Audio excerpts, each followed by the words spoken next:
On April 19th, 1997, the Nicktoon The Angry Beavers debuted on TV. Created by Mitch Schauer, The Angry Beavers focuses on two beaver brothers named Norbert and Daggett, whom after moving to a new dam after coming of age when their mom gave birth to two more babies, they go on some insane and erratic adventures, from pulling off pranks and dares to wandering into a place where a witch doctor and zombies reside. When it first aired, The Angry Beavers had been overshadowed due to other more popular Nicktoons being aired roughly around the same time, such as Cat Dog, SpongeBob, and the later Klasky Csupo Nicktoons. But it has since gained a massive cult following, appreciating the show's slapstick humor, crazy and zany antics, and the dynamic beavers themselves. Now it's been over 20 years since the show premiered, and it's time to discuss about my personal favorite episodes of the series. Now keep in mind, if there are any episodes that don't appear on this list, or if you think they should have been ranked higher or lower, just remember that this is my personal opinion. With that said, let's begin.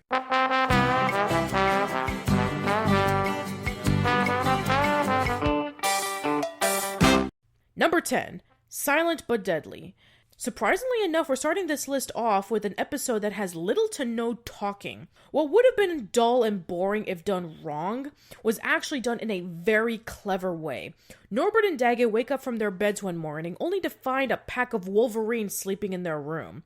Not wanting to wake them up since wolverines eat beavers, Norbert and Daggett try sneaking out of the room for safety only to end up being ineffectually back in their beds trapped with nowhere to go. The concept of characters not speaking throughout the entire episode has been done before in other Nicktoons such as Rocko's Modern Life, Cat Dog, SpongeBob, and The Fairly OddParents.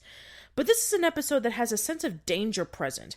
It's a departure from the series because pretty much all of them take advantage of Norbert and Daggett's immature yet smarky remarks towards one another. But here we see them working together without saying a single word to prevent from being eaten by wolverines. There are still some hilarious moments too, such as when Norbert and Daggett launch themselves from their bed into a satellite in space, where it falls and crash lands on Earth, being surrounded by a cheering crowd, getting a parade in their honor, and end up being carried back home to their room. Silent but Deadly earns this rank for being very unique, but falls short compared to the other amazing episodes we'll be talking about later on. If you need a break from the over-the-top shenanigans that Norbert and Daggett go through, this episode is a nice way to calm things down.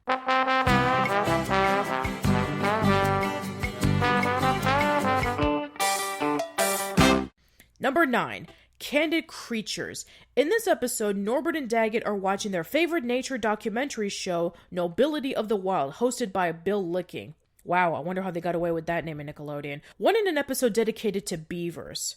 The next day, Daggett wakes up not knowing that a camera is following them. When finding the camera, it turns out that it was Bill Licking and his crew recording them, as Norbert and Daggett are the next topic for their show.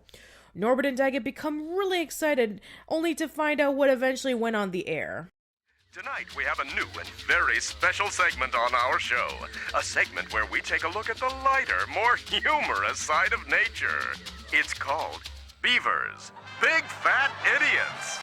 A day in the life of the industrious beaver begins very early every morning.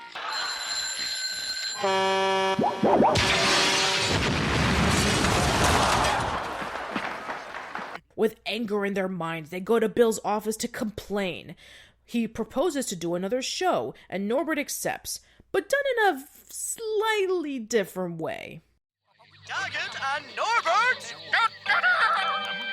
Morons of mankind! The normal day of the average big fat liar begins with a brisk ride on a raking bull, followed by a cool dip in an extremely dangerous raging reaver. Or not. This is so incredibly satisfying. Seeing Bill tied up in a chair being tortured and beaten by the luchador El Grapadura is so hilarious and a nice sense of payback after being humiliated earlier in the episode. This episode is a parody of the nature documentary show, which if you've seen in my top 10 Ren and Stimpy episodes list, one of my favorite episodes was a parody of nature shows. It's also the first episode we were introduced to El Grapadura, who will later on appear in other episodes. Overall, this episode is a good one.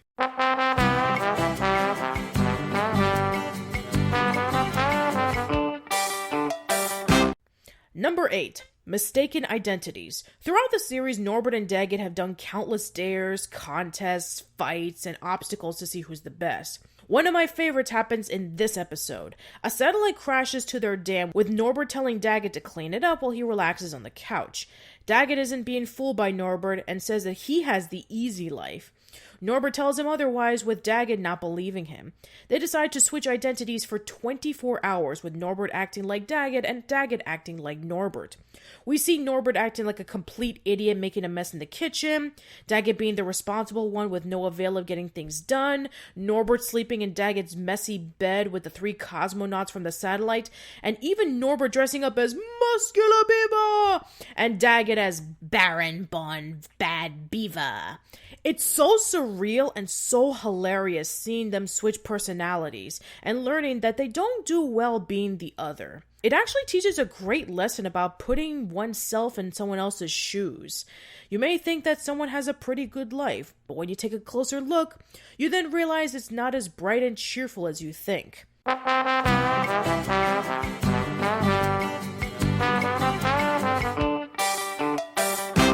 Number 7, Bummer of Love. This is the only episode from season 1 that'll be on this list. Not that the other episodes are bad, far from it, but I felt like The Angry Beavers was still trying to find its footing, and it didn't hit its full potential until seasons 2 and 3. Season 4, not so much. But we did get a great episode from its early roots. Norbert and Daggett are sleeping until they wake up finding that a huge concert is taking place in their living area. They try to tell the security guard for the crowd to go away, but without tickets, they're not allowed within the premise. Daggett comes up with an idea to pull off a distraction to get back in, but Norbert has no interest in it. He then sees a truck, and out comes the female hippie beaver known as Tree Flower. Norbert develops a crush on her and helps her and her band sneak into the concert so they can play on stage. Meanwhile, Daggett tries and fails numerous times to trick the security guard. This whole thing could blow. Little furry dude, you're gonna blow. But the best part of this episode is the 1960s style music that Norbert and Tree Flower have together. The designs, colors, lights, and performance from both Nick Bakay and Cynthia Mann are amazing. I met a guy. I met a gal. He's kinda shy. She sure is swell. And we held hands. And we held hands, I think I like you.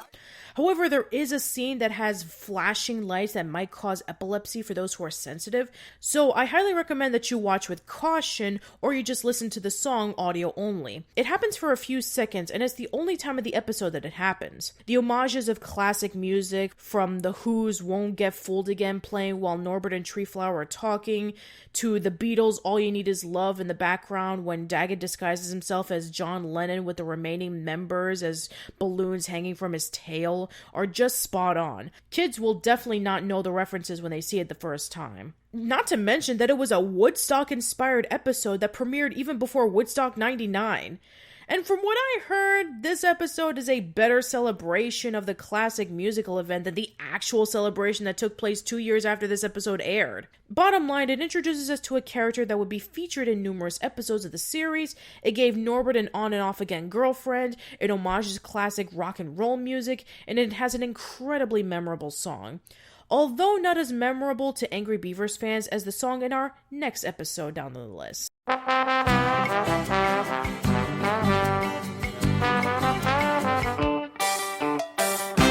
Number 6, Beaver Fever. Now we have a celebration of everything 1970s. Norbert and Daggett are singing a song called Beaver Fever with all their animal friends dancing, but then a music agent by the name of Ted Brownman tells them that the song is going to make them famous. By performing on the TV show Disco Mania, the song becomes a huge hit. But as time goes on, fame and fortune go straight into their heads, corrupting them, saying that they are bigger than sliced bread, which is a reference to John Lennon's statement that the Beatles are bigger than Jesus. They're even laying down on the bed and everything. Norbert and Daggett separate from one another, with lawyers going back and forth repeating their statements to each other. But then things don't turn well in the end when one of their friends, Barry the Bear, sings the newest hit single while Norbert and Daggett end up being washed up has-beens. Out of all the episodes that are well known to the classic Nick community, Beaver Fever is very synonymous when people bring up the Angry Beavers, and you can see why. Similar to Bummer of Love, it's an homage to music from the past, brought in a fun and entertaining way.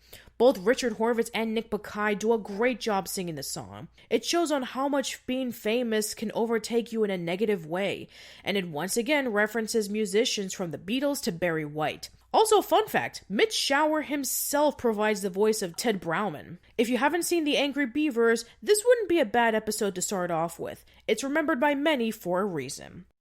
Beaver Fever. Beaver Fever. Oh, yeah.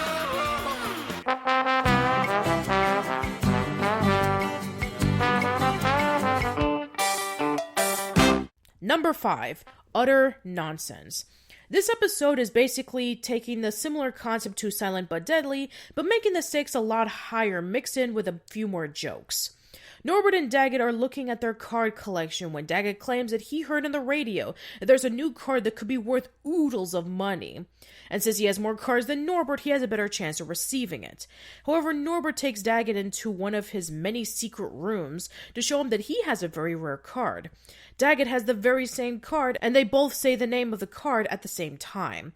Norbert jinxes him by giving Daggett a Moogie Pinch, or the Beaver equivalent of a Purple Nurple. Regardless, they both hurt. Then they both have a contest in which whoever speaks first gets a massive Moogie Pinch. What we see are a barrage of hilarious ways of Norbert and Daggett trying to get the other to speak. From prank phone calls, playing music, and of course the climactic showdown with Norbert using 8-track tapes and Daggett using VHS tapes to speak words without them talking. This episode has some great build-up, as well as funny jokes that keeps you invested on who will end up speaking. However, at the end of it all, it ends in a very anticlimactic way, but it's still pretty funny to see.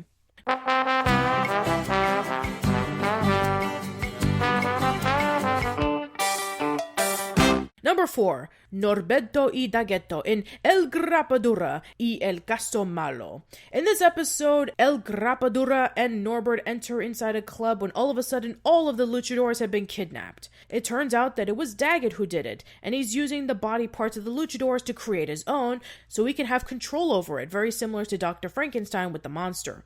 But it turns out to be a failure. The luchador gets out of control and starts attacking Norbert, Daggett, and El Grapadura. El Grapadura challenges him to a wrestling match at the ring, since because they're luchadors, it's appropriate that they fight there. He accepts and the match goes into action with a 3 versus 1 fight.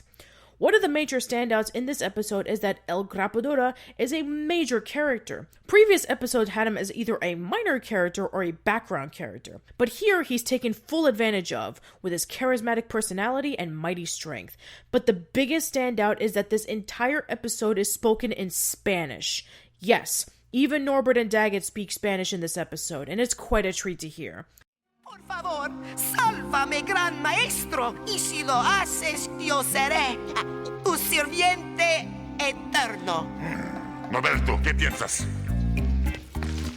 ¿Por qué no? Plus, the wrestling match is so insanely over the top. Sure, there have been wrestling episodes done in other Nicktoons such as the Ren and Stimpy show and SpongeBob, but the Angry Beavers added in a sense of mystery, suspense, and comedy that the others didn't achieve.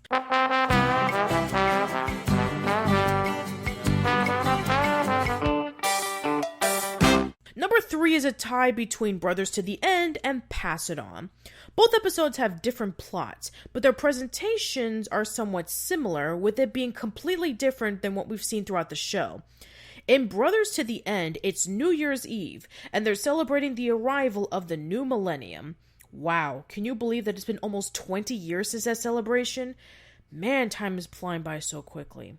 When midnight hits, Norbert and Daggett were summoned by a disembodied voice, giving them the power to create the universe however they choose. And of course, since Norbert and Daggett are complete opposites of one another, as well as being over-enthusiastic and competitive to one another, they use their powers to try to one-off the other, and pretty much ruin the entire universe around them. The presentation is very creative and imaginative in this episode, presenting strange designs, colors, and off-the-wall tricks that Norbert and Daggett do to try to be the superior ruler of the universe. As for Pass It On, Norbert, Barry, Bing, Treeflower, Truckee, and Stump take turns continuing the story of a secret agent and his sidekick trying to stop an evil villain. However, Daggett is hesitant in joining in on the story and prefers to wait until the right time comes. Whenever we focus on one of the characters, it has a different style of presentation with both the storytelling and the animation. It starts with Norbert telling the story like a James Bond movie. Then Barry steps in with a mixture of The Love Boat and river dancing. Then Bing goes all over the place, which shows in the form of a child's crayon drawing. Then Stump goes in a dramatic direction homaging Highlander. Truckee doesn't really enhance the story other than adding himself as a character driving the best truck in the world. And finally, Treeflower goes balls to the walls action, looking like a cheesy 80s and 90s anime.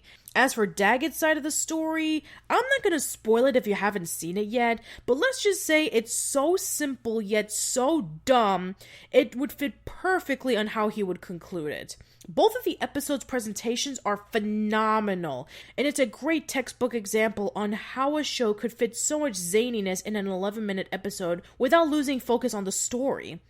It's not being crazy for the sake of being crazy, it's done with purpose, finesse, great writing, and great character interactions.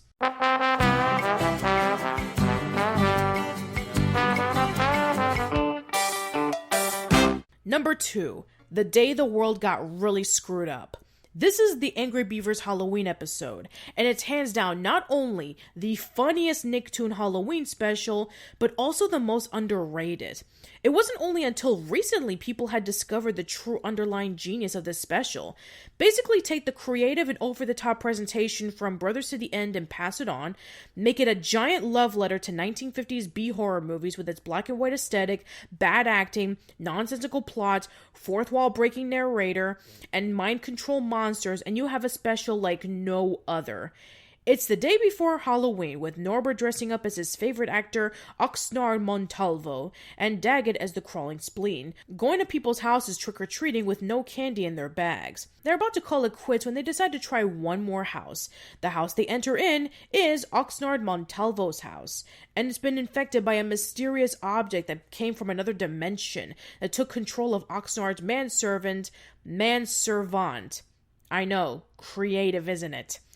All the monster statues from Oxnard's house come to life. The colors fade away until it's black and white. The doctor gives exposition via movie presentations. The main leading lady, Toluca's ankles keep weakening. And the main cause of the monsters coming to life was in Norbert and Daggett's wild imagination.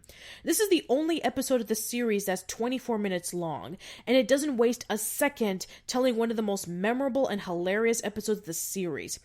It's a great follow-up of continuity, too, since from the very beginning of the show, Norbert and Daggett spend a lot of time watching B-horror movies, and the very first one they see is The Crawling Spleen.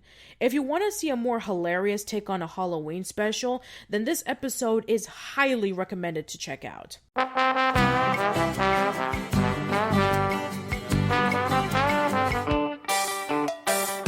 Number 1.